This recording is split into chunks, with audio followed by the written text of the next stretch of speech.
Jesucristo es el primogénito de entre los muertos. A Él la gloria y el poder por los siglos de los siglos. Amén. El Señor esté con ustedes. Lectura del Santo Evangelio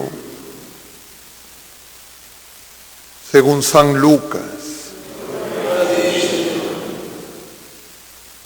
En aquel tiempo se acercaron a Jesús unos saduceos que niegan la resurrección y le preguntaron: Maestro, Moisés nos dejó escrito, si a uno se le muere su hermano dejando mujer pero sin hijos, cásese con la viuda y dé descendencia a su hermano. Pues bien, había 7 hermanos.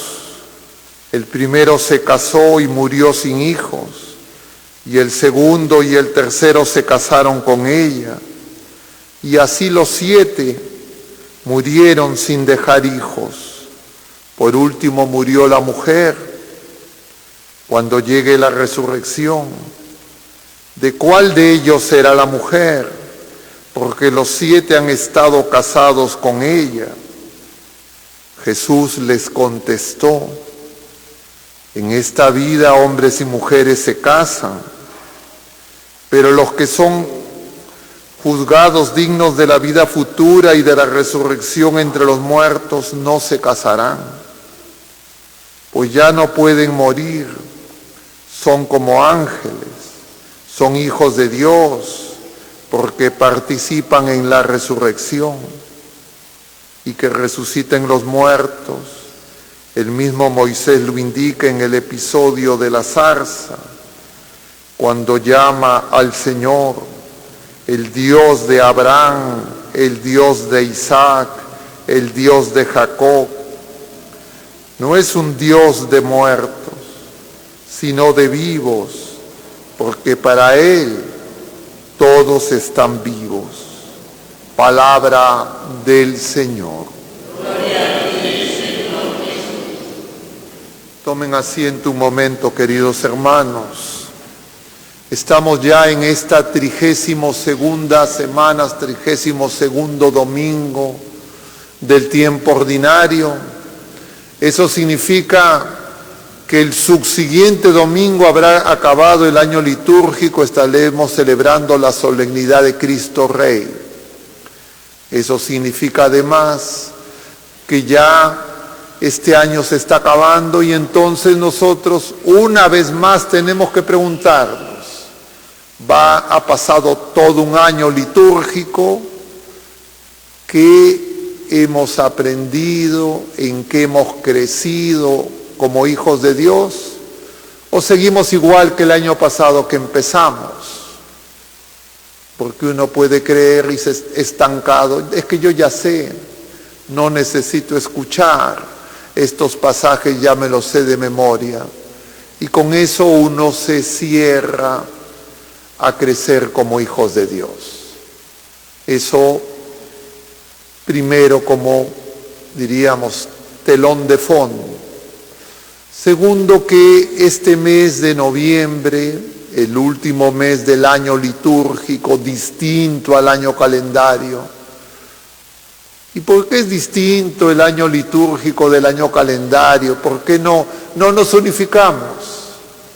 Porque la realidad del año calendario, que empieza el 1 de enero, como ustedes saben, es la sucesión de días, de semanas, de meses, de años, que se repiten.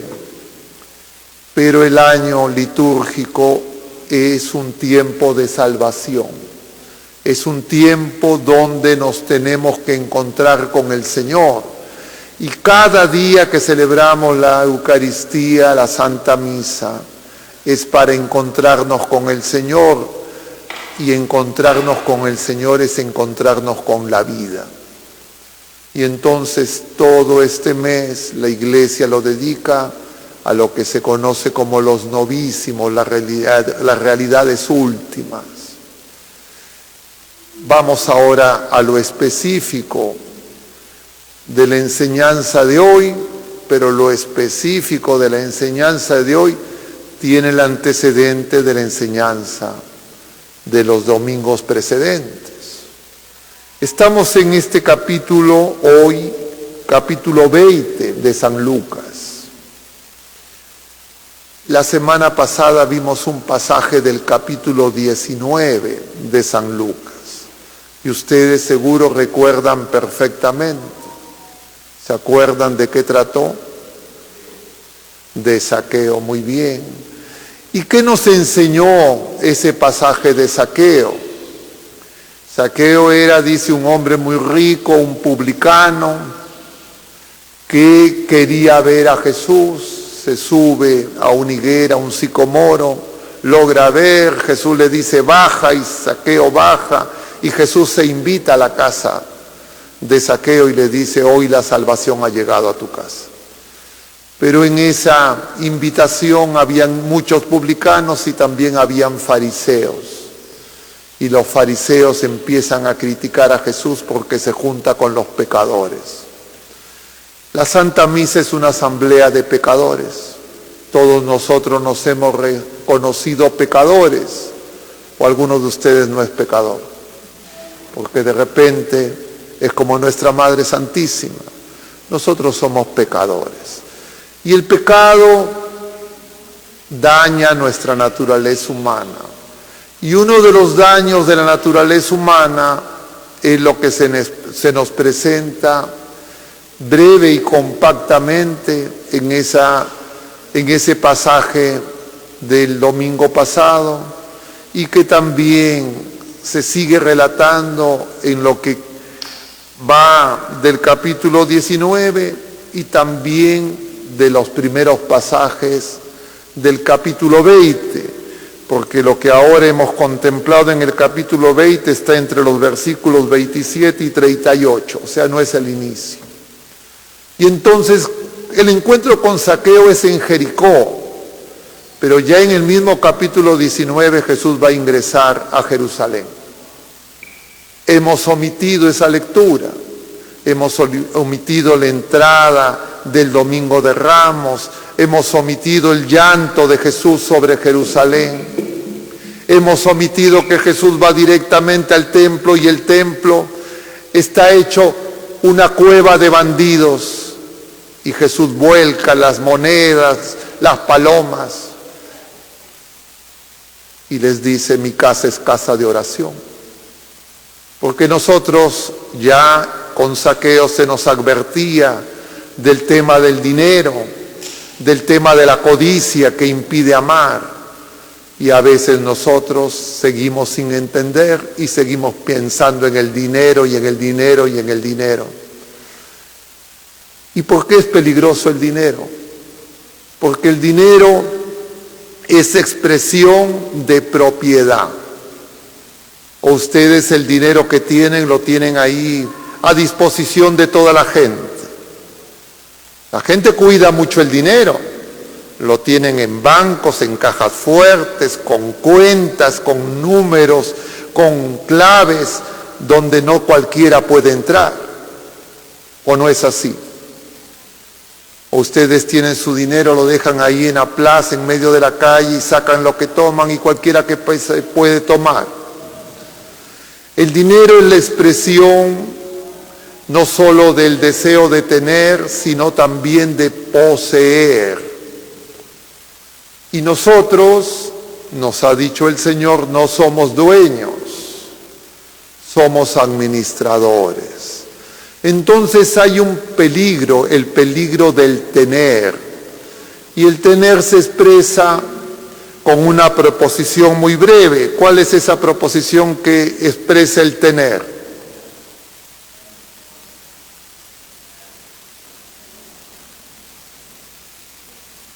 ¿No dicen ustedes, de quién es ese auto?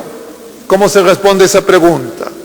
¿Ese auto es de o es mío? Entonces, ese de hace que nosotros impidamos amar. Pero como tenemos una naturaleza compuesta de cuerpo y alma espiritual, y hacemos una peregrinación para crecer en el amor, nosotros necesitamos de bienes, distintos bienes, materiales. Necesitamos también de amistad, necesitamos de nuestros padres, necesitamos de nuestra familia. Diríamos, necesitamos de amor. Pero esa peregrinación de crecer en el amor y tener necesidades pasajeras nos está llevando en Cristo a una realidad totalmente diferente, donde ya no hay propiedad privada, ni siquiera propiedad comunitaria, como dicen las ideologías de este mundo, ¿no? La capitalista o, entre comillas, la socialista. La diferencia es siempre el tener. Y claro, la pregunta es, entre comillas, ¿qué es mejor? ¿Que los bienes los use el dueño, entre comillas, o que los use algún administrador, entre comillas, en este caso el Estado, los burócratas? Lo que nosotros sabemos es que nosotros no somos dueños, somos administradores, pero no somos buenos administradores. Somos administradores injustos. Nos quedamos con lo que administramos, como dice ese refrán castellano, el que parte y reparte se queda con... Y eso se cumple con todos los pecadores. Entonces, cuando alguien dice, no, denme a mí para yo repartir, cuidado con eso. Peligroso para ese que quiere repartir. Pero bueno, vayamos al Evangelio, porque en general se nos habla de la resurrección, pero la resurrección uno podría decir, ya lo tocamos en la Pascua. Yo ya sé que hay resurrección, yo ya sé que hay vida eterna, yo ya sé que después de la muerte hay un juicio particular. Entonces uno puede decir, este domingo, esto ya me lo sé. Yala, dicen los jóvenes, los niños, y no es yala.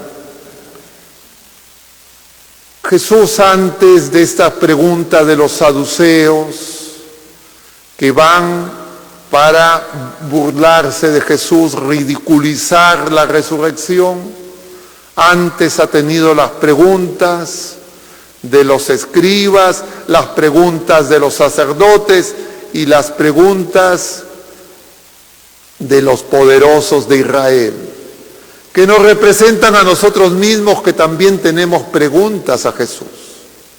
Porque ir a Jerusalén es ir a la manifestación del amor, y nosotros tenemos que descubrir por qué y de qué manera nos engaña el enemigo para que no sepamos amar. Jesús, después de volcar las mesas de los cambistas, expulsar a los mercaderes del templo, recibe el acecho de los poderosos del templo. Le dicen, ¿con qué autoridad haces eso? Y Jesús le va a decir en este mismo capítulo 19, que corresponde al de Zaqueo, Jesús les va a decir, primero ustedes díganme con qué autoridad hablaba Juan de la conversión de los pecadores.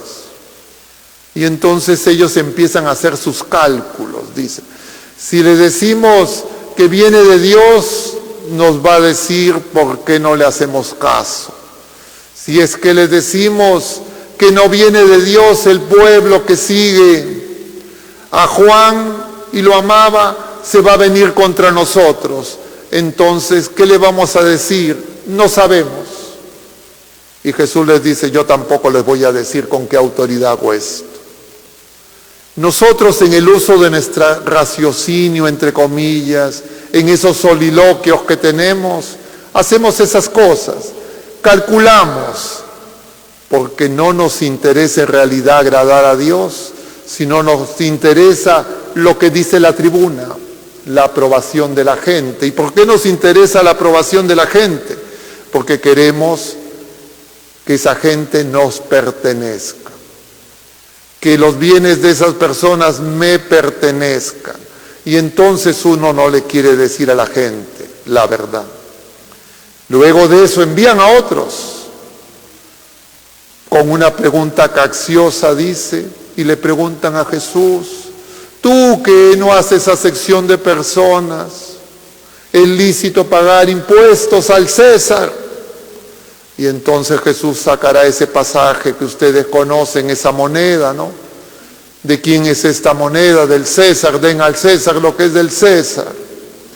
Es decir, el Señor está desnudando la falsa religión, está desnudando la falsa política. Todos esos intereses mezquinos que se esconden en nuestro corazón, codiciosos. Pero ya luego vienen estos otros, los saduceos. Conviene saber quiénes eran los saduceos. Los saduceos, en primer lugar, eran las personas que decían: yo solo creo lo que está escrito en la Torá, es decir, en los 5 primeros libros de la escritura del Antiguo Testamento para nosotros. Y entonces ellos decían: si está escrito lo creo, si no está escrito no lo creo. Se parecen a otras personas también en nuestro tiempo. Diríamos, los saduceos eran sola escritura. Y entonces en la escritura, en la Torá, no había ninguna palabra expresa que hablara de resurrección. Y entonces ellos se burlaban de los fariseos, era otra secta, la de los enemigos más terribles de Jesús, que se sentían los piadosos, los dueños de Dios, porque uno puede tener codicia como Zaqueo, pero cuando uno se cree dueño de Dios, eso es lo peor, porque es la soberbia más grande y la que es más difícil de reconocer en uno mismo. A veces es más fácil de reconocerla en los demás. Pero entonces, volviendo a estos saduceos que eran enemigos de los fariseos, los saduceos no creían en la resurrección porque ellos eran profundamente materialistas, les interesaba los bienes de este mundo. Y entonces la resurrección para ellos era una tontería. Pero los fariseos también tenían una idea equivocada de la resurrección, que puede estar en nosotros. ¿Cómo imaginan ustedes? ¿Qué piensan ustedes? ¿Cómo es la vida después de la muerte en la patria celestial? ¿Cómo se imaginan? Los fariseos imaginaban que la vida en la patria celestial era como esta vida, pero todo bueno. Entonces en esta vida, pero todo perfecto, pero era una prolongación de la vida presente. Y entonces para ellos también, en el cielo ya iban a tener todo lo que ahora no tenían todavía, pero todavía estaban en una relación de tener. Y por eso es que hay que tener cuidado del tener, que es lo opuesto al ser. Y por eso es que necesitamos ser purificados. Pero se enfrentaban con los saduceos.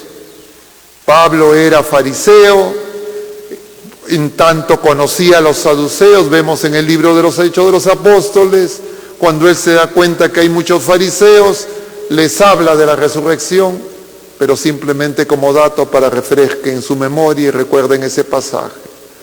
Entonces estos saduceos le presentan a Jesús un caso hipotético referido al matrimonio, porque nosotros sabemos que Jesucristo nos ha dado el don del sacramento del matrimonio, que la familia es iglesia doméstica, que el sacramento del matrimonio es para crecer en el amor, pero en el matrimonio los esposos muchas veces pueden equivocar lo que es el amor y pueden estar casados muchos años y no crecen en el amor.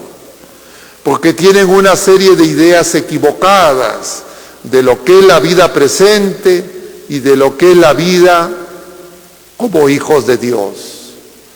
Y eso podríamos decir brevemente y concisamente, se resuelve en este tema del tener o del ser.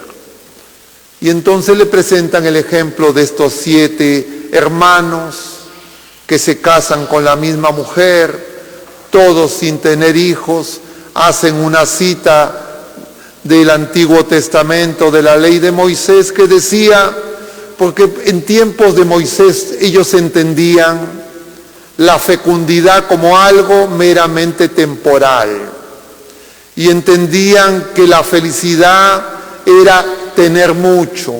Por eso creían que una persona que tenía muchos bienes temporales y que tenía muchos hijos, entre comillas, era bendecida por Dios. Y que si es que alguien perdía bienes materiales, o alguien vivía en la pobreza, o si es que alguien no tenía hijos, esa persona no estaba con Dios. Tenían una visión meramente terrena. Y entonces el Señor les dice, ustedes citan, pero no entienden lo que citan en la Sagrada Escritura. Y eso también nos puede pasar a nosotros, que leemos y leemos los mismos pasajes año tras año y no entendemos, porque no los hacemos oración, porque quien nos explica es el Espíritu Santo. Pero si mi deseo es tener, es poseer, es codicia, yo voy a contristar al Espíritu Santo y no voy a entender, porque no me va a gustar, porque soy meramente terreno, no me quiero elevar a la vida nueva de hijos de Dios. Y eso le puede pasar a cualquier persona bautizada, clérigos y laicos comprometidos. Somos los que estamos en mayor peligro. Por eso, ¿quiénes se oponen más al Señor? Cuando llega a Jerusalén, los que supuestamente ya se han adueñado del templo, tienen las llaves, saben qué hacer, y eso sigue repitiéndose. Así que esto tenemos que verlo con mucha atención. Y entonces Jesús les dice, ustedes no entienden, cuando en la resurrección ya no hay matrimonio. Y nosotros sabemos eso, en la iglesia decimos hasta que la muerte los separe. Es decir, el matrimonio, que es figura del amor de Jesucristo a su iglesia, de esta alianza, de este sacramento peculiar, lo llama la iglesia, es para crecer en el amor y poder ingresar a la patria celestial. Pero a veces los esposos pueden creer que el amor es entre ellos, o a lo más el amor simplemente en su grupito, o peor aún, pueden decir, ya no me gusta, ya no siento, y entonces creen que el amor es experiencias sensoriales. Y esos son engaños del maligno. Y entonces cuando una persona, soltero o casado, con hijos o sin hijos, clérigo o laico o religioso, llega a este punto del año litúrgico, se tiene que examinar. ¿Cómo está mi amor?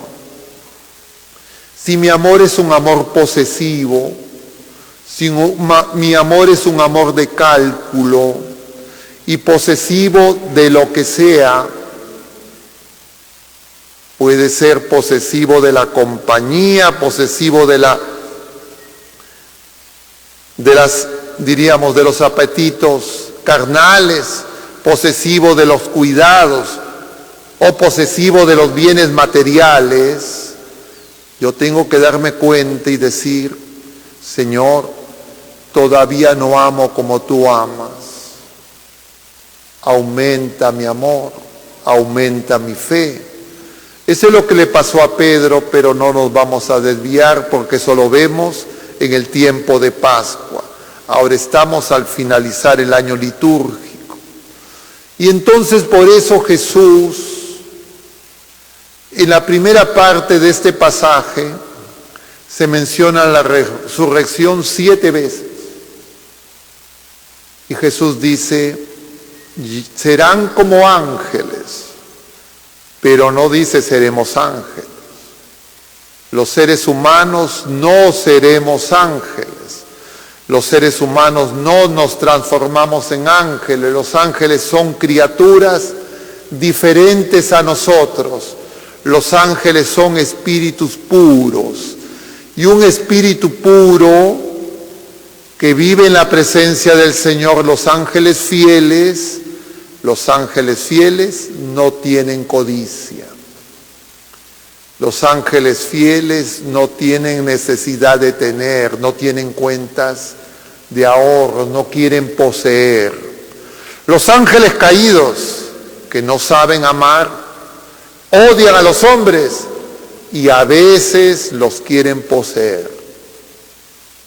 Pero lo propio de los ángeles del cielo es que para ellos eso no existe.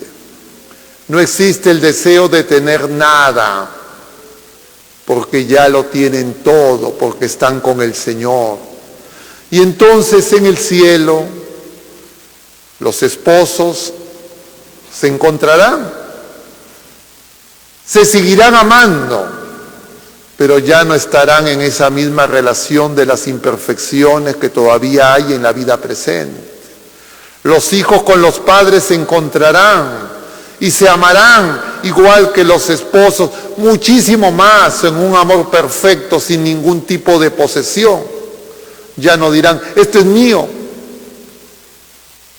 porque todos seremos de todos. Será un amor perfecto, como Dios nos ama. Y entonces la resurrección no es una extensión de la vida presente sin problemas, sin dificultades.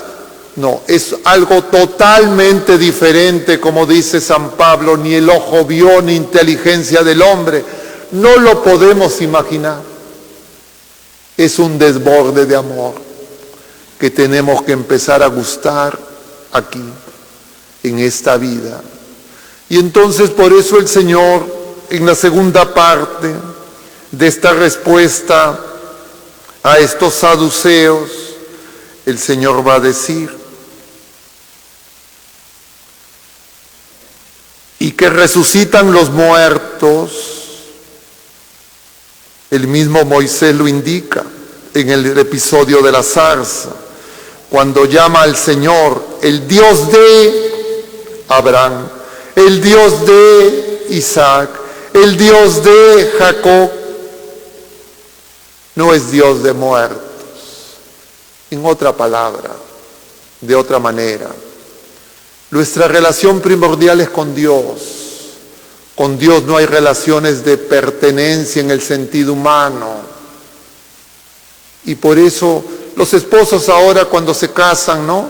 Las señoras dicen, dan sus nombres y apellidos y ponen de, ¿no? Para significar la fidelidad en la alianza matrimonial. Pero en la patria celestial ya no se necesita decir, oye, esta mujer es casada, que no se meta con otro hombre, este hombre es casado, que no se meta con otra mujer, porque el amor será perfecto. Ya no desearemos, ya no habrá esas codicias de ningún tipo. Seremos de Dios. Y en Dios lo tenemos todo, porque el infinito se nos entrega, nos ama, viene a nuestro encuentro, nos perdona, nos cura, nos sana. Y nosotros tenemos que aprender y empezar a experimentar esa curación, esa sanación, esa nueva relación con Dios y entre las criaturas humanas, empezando en la familia, iglesia doméstica y en la iglesia, que es familia de familias. ¿Qué lo impide? ¿Qué nos distrae? ¿Qué nos puede dividir? Y de hecho nos divide. el poseer, el ser malos administradores, en sentirnos dueños. Y eso nos limita a amar como el Señor ama. Y por eso es que es tan hermoso este pasaje. Ya no veremos los distintos pasajes de este capítulo 20 del Evangelio según San Mateo. El próximo domingo veremos un pasaje del capítulo 21. Ya será los signos de la segunda venida del Señor, cuando el Señor haga nuevas todas las cosas. Nosotros no somos despreciados por Dios. Nuestras naturalezas corporales no van a ser aniquiladas, descartadas. Vamos a ser renovados, transformados por el amor, para que podamos tener vida eterna, que no es la continuación de esta vida, sino es una vida gloriosa, distinta, de verdadera comunión de amor. Y por eso celebrábamos el 1 de noviembre y decíamos, ¿cuál es la diferencia en la iglesia triunfante, la iglesia purgante y la iglesia peregrina? La iglesia triunfante ya no necesita nada, ya no busca nada, ya no espera nada, ya lo tiene todo, está con el Señor y lo único que saben es amar, es dar, y ellos nos ayudan. Pero si nosotros en la vida presente, donde tenemos que hacer la experiencia de dar y recibir, vemos ese dar y recibir no como un crecer en el dar, sino un acumular y buscar nuestro provecho y engañar a la gente para que digan que buenos somos y disfrazados de fieles, de devotos. Queremos simplemente asegurar nuestra codicia y muchas veces las personas más cercanas, a veces hasta nuestros familiares, nos llevan en ese camino equivocado y no reaccionamos. Entonces podremos engañar a todo el mundo. Podremos de repente incluso querer engañarnos a nosotros mismos. Al Señor no lo podemos engañar. No le hagamos preguntas capciosas. Escuchémoslo. Guardemos en nuestro corazón sus palabras y pidámosle que sea misericordioso con nosotros, pecadores, para que podamos tener una sincera conversión. Y que este año sea verdaderamente un año de crecimiento. Y no un año más, no, ya de 1 año, 2 años, 30 años, 40 años. Y seguimos igual. El Señor no quiere eso. Y si es que nos da este día de gracia, es porque el Señor quiere que hoy sea día de salvación. Hoy día de conversión. Que nuestra Madre Santísima y la multitud de los santos en el cielo nos ayuden para que siempre tengamos vida y vida en abundancia, porque Dios no es Dios de muertos, es Dios de vivos. Que así sea.